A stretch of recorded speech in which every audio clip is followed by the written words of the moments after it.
And welcome back to Aftershock Wrestling Entertainment. Welcome back to the Allcast. I am your host, Brant Fowler, and we're going to talk Hell in a Cell. But before we do that, I do want to remind you that you can find more episodes of the Allcast at allpodcast.com. That's awepodcast.com. That'll take you to the YouTube channel. And if you go to allpodcast.com/show, that will take you to the audio version, or you can find it on iTunes, Spotify, or wherever you get your podcast from. And don't forget to follow us at the Allcast across social media. And you can even subscribe to our newsletter. Go to allpodcast.com/subscribe. You'll get a free AEW fan-made comic by creator Todd Black. So with all that said, let's get into Hell in a Cell 2022 predictions. So if you all watched my AEW Double or Nothing predictions, you know how that went. I got 10 out of 13 correct. I was a little bit more confident about those than I am about the WWE ones, so we'll see how well I do in comparison. There are only 7 matches announced so far. I don't know which ones, if any, are going to be on the kickoff show. I think the last kickoff show they didn't have any matches at all, or at least maybe I missed one. I think that if they did put one on the kickoff show of the ones listed, it's probably either going to be Ezekiel versus Kevin Owens or Madcap Moss versus Happy Corbin, which that one would be the one that I would think would end up on the kickoff show of these 7 matches. So real quick, I'll run down what the 7 matches are, and then I'll give my opinions on all 7, and I'll talk about that a little bit, and we'll see how it goes. So we have the aforementioned Madcap Moss versus Happy Corbin. That's a no-holds-barred match. Been building up for weeks. We also have the Club, Finn Balor, AJ Styles, and Liv Morgan versus the Judgment Day, which is Edge, Damian Priest, and Rhea Ripley. We've got Theory defending the United States Championship against Mustafa Ali. Finally, maybe a fair shot. We'll see how that goes. Ezekiel versus Kevin Owens, as I mentioned, or Elias, depending on your thoughts on that whole situation. Bobby Lashley in a handicap match against Omas and MVP. We've got a triple threat match for the Raw Women's Championship. Bianca Belair defending against Asuka and Becky Lynch. And then finally, your main event, the Hell in a Cell match between Cody Rhodes and Seth Rollins 3. So let's dive into these. Madcap Moss and Happy Corbin. This is a marriage made in, well, hell. And it blew up like a marriage of that stature would, right? And we've seen both of them attack each other, and it's gone nutty places. And if you're watching the video version of this, I do apologize. For some reason, my signal just cuts out when I try to do these videos now, so I apologize for any grainy appearance or whatever. If you're listening to this video via the audio, you're not seeing it, so it doesn't really matter. Hopefully the audio quality is sustainable, so we'll see what happens. But anyway, so Madcap Moss tried to get a measure of revenge on the latest episode of SmackDown, finally ditched the bright colors and the suspenders and got serious, more like the previous version of him as Riddick Moss that we've seen in the past.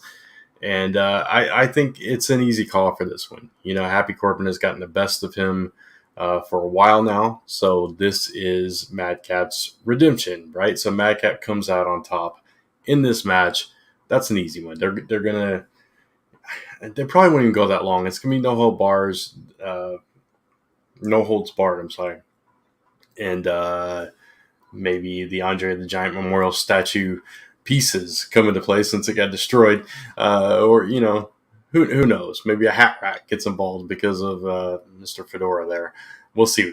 It should be goofy fun, right? Just something to not think too hard about. But Madcap comes out on top with this one. That's my prediction. All right, we've got the mixed 6-person tag match between the Club, as they were called on social media, not officially in WWE, but the Club, and Judgment Day.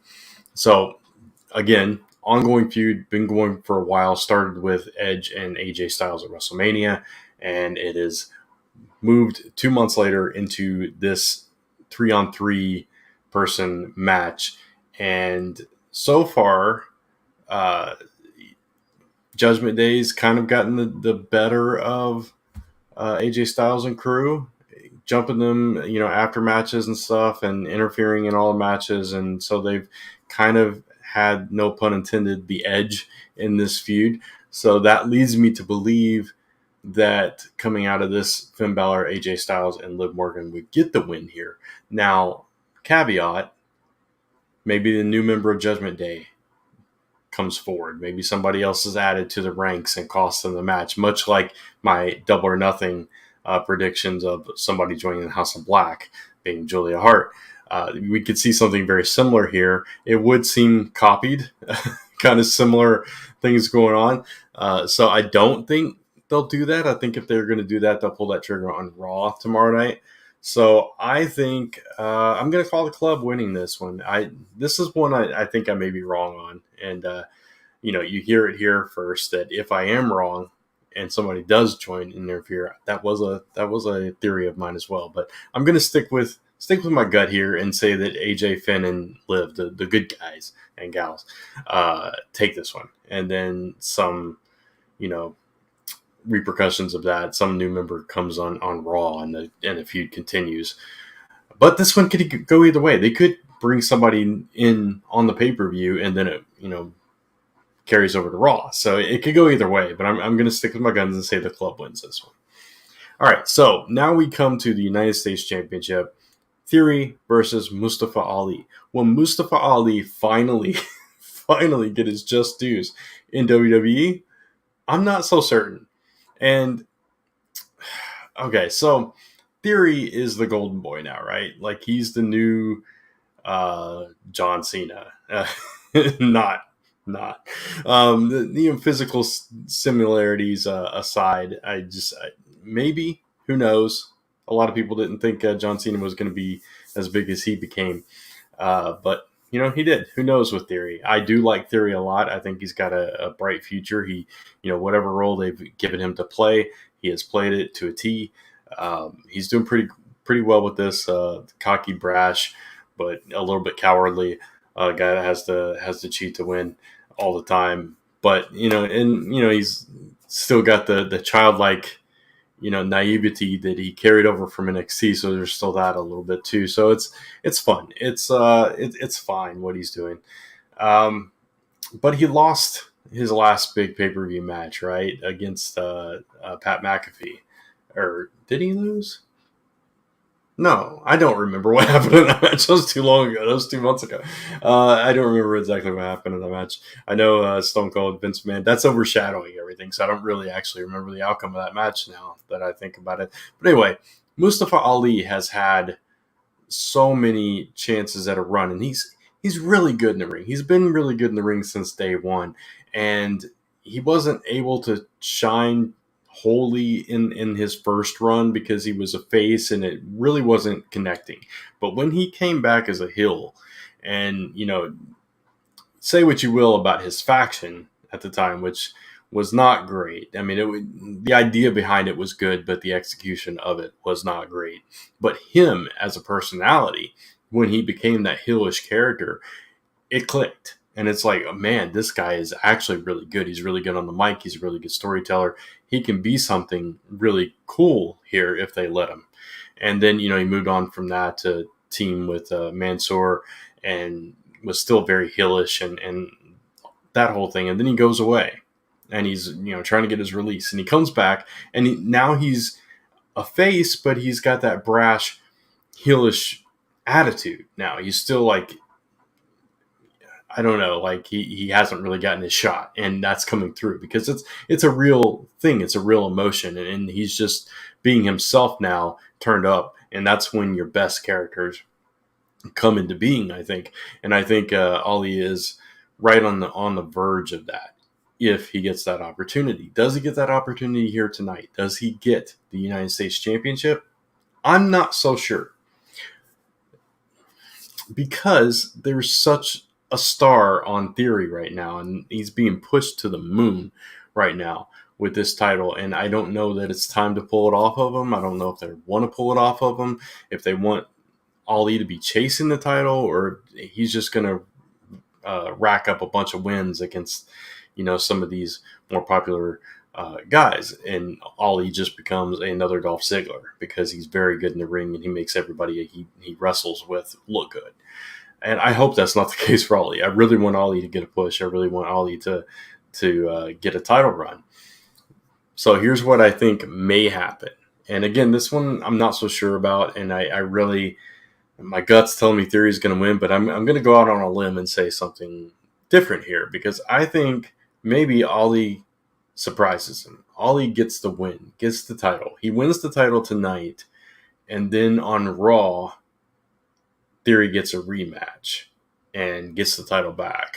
By nefarious means, maybe, but he gets the title back. So it's a very short run. It's a transitional champion at best, and all he can say he's been a champion, held that United States title, but I don't know. I have a bad feeling that might be what happens here. That Mustafa Ali gets the title tonight at Hell in a Cell, maybe with a surprise roll up, or as our friends at What Culture now call it, the backwoods, because now Xavier Woods, that's become his move, right?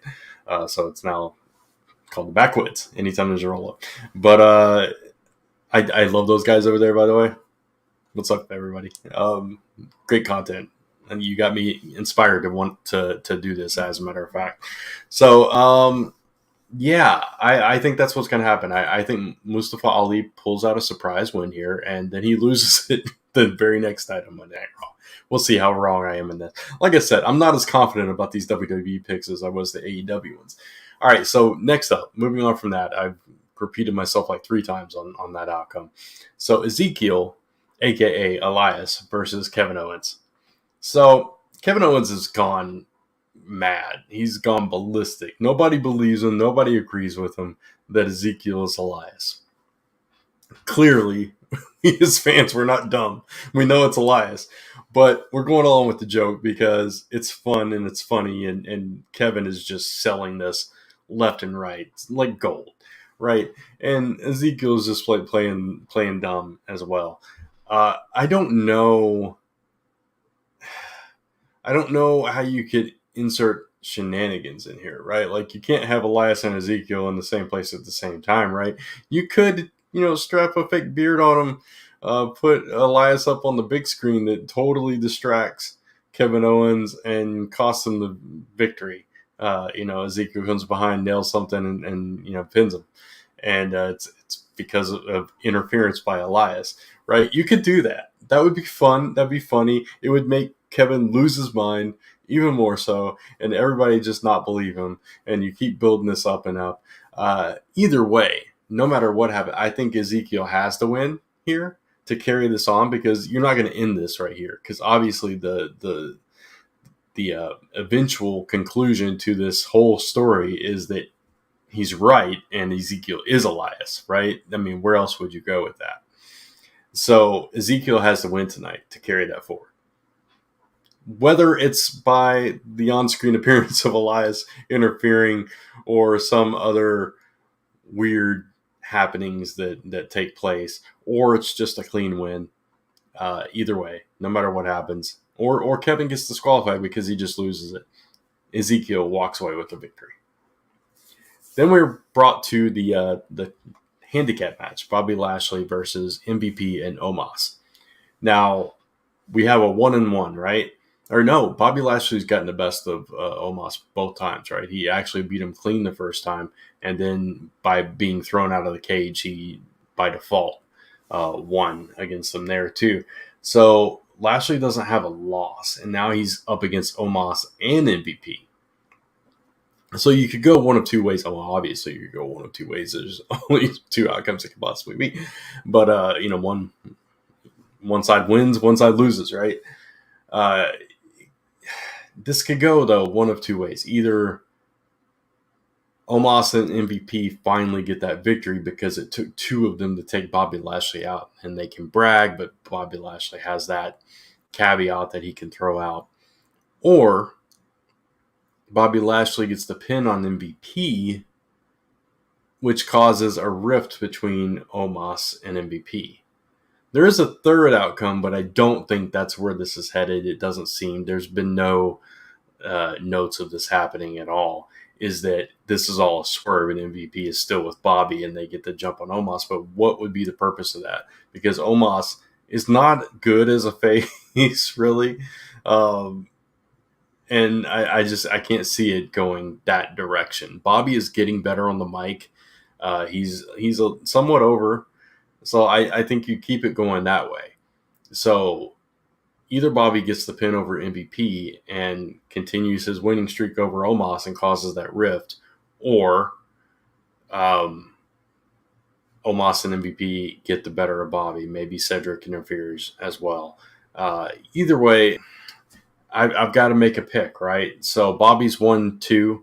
So I think Omos and MVP have to win this time. And you're going to keep carrying this on. I don't know where this goes, where this ends. If Bobby can't beat them this time, then it has to continue.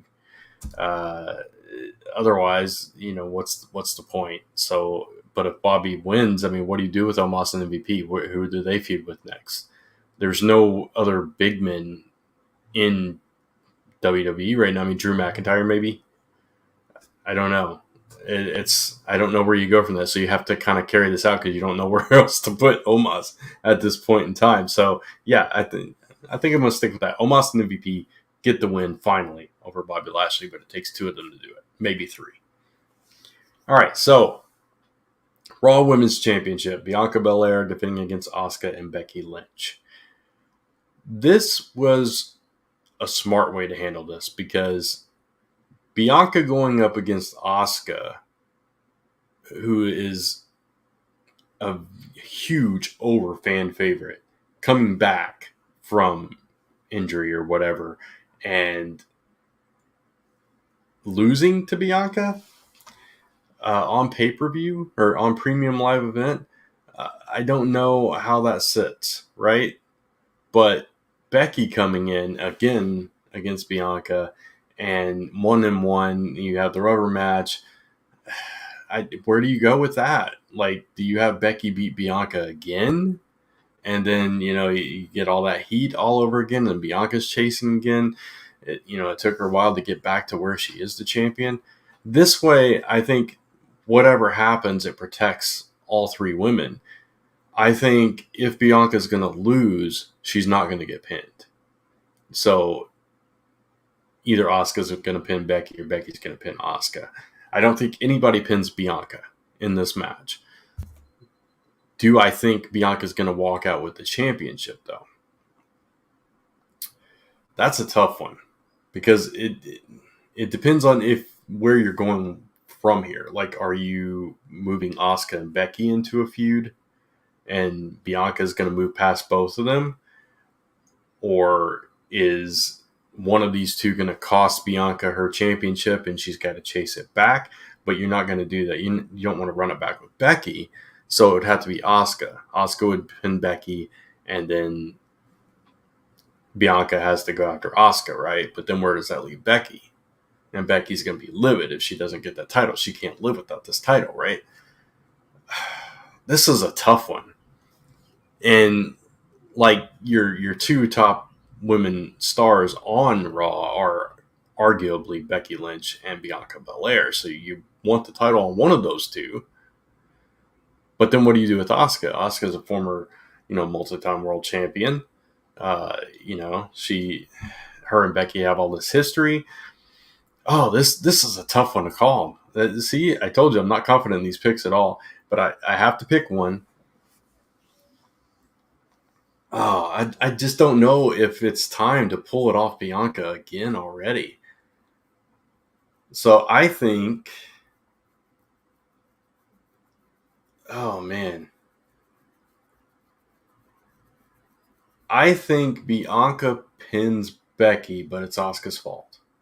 Somehow. And it causes this feud between Asuka and Becky going forward. Becky blames Asuka for her not getting her title back. I think that's what happens. Somehow, some way, Asuka causes Becky to lose. And Bianca gets the pin. I don't know. Either way, Bianca's walking out with the championship. whether the particulars are right or not, I'm going to stick with that. Bianca Belair walks in and walks out Raw Women's Champion. And we'll see how wrong I am in a few hours. All right, so that brings us to our main event, finally. I'm stumbling all over my picks with this episode because I really don't know. A lot of these are really hard to call for me. Just not quite as in tune, maybe, or maybe I don't know. Either way, Cody Rhodes, Seth Rollins, 3. These two have fought twice before on the past 2 pay-per-views. So 3 premium live events in a row. Cody Rhodes versus Seth Rollins. Cody Rhodes has run 1-2. Logic says Seth wins.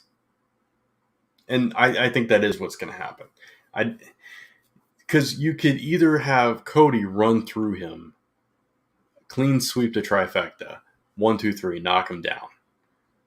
But that makes Seth look like he's just not as good as Cody. And Seth carried this company for a long time, right?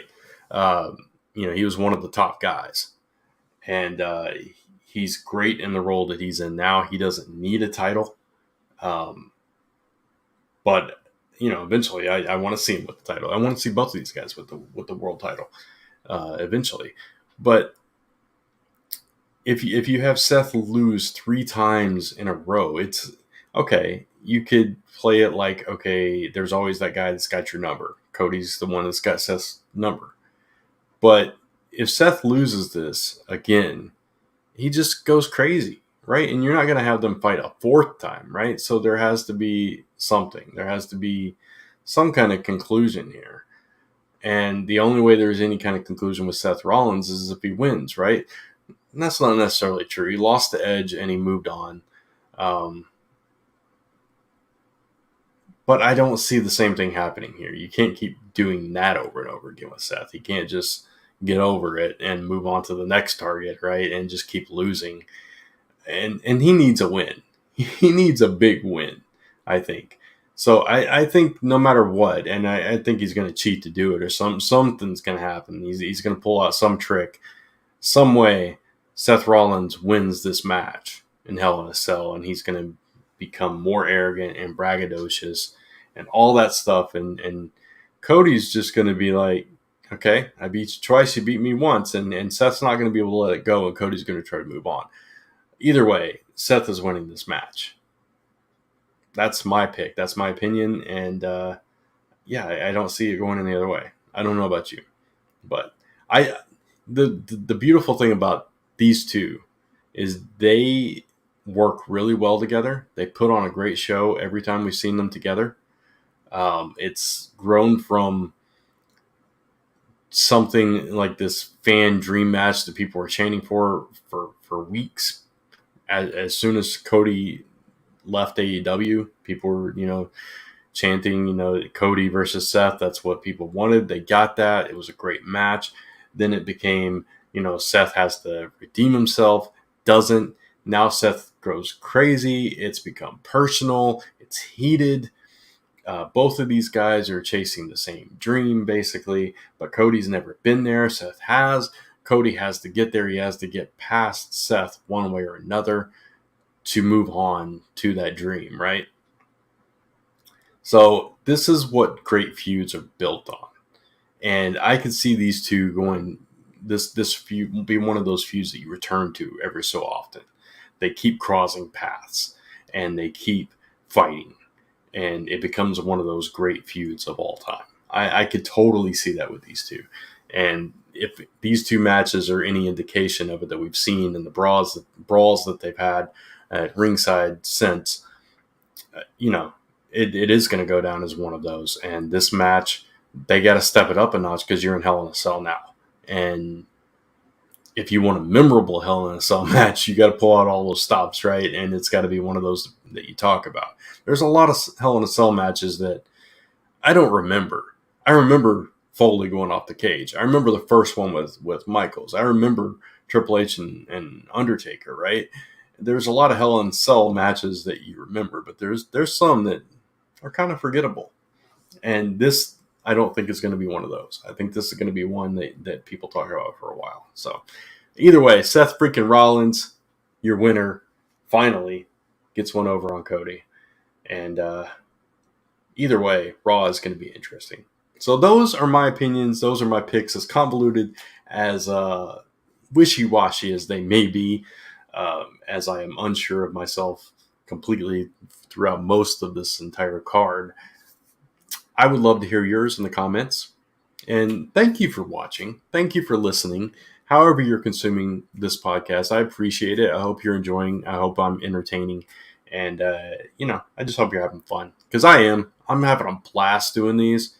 I've been up all night and I'm really tired as I'm recording this. And I couldn't not do this. I was so excited to talk about this. It's helping me. I mean, not that my love for wrestling has waned at all, but I don't know. It's keeping me pumped to be able to talk with you about wrestling. And so I hope you're enjoying it. So anyway, those are my predictions for Hell in a Cell.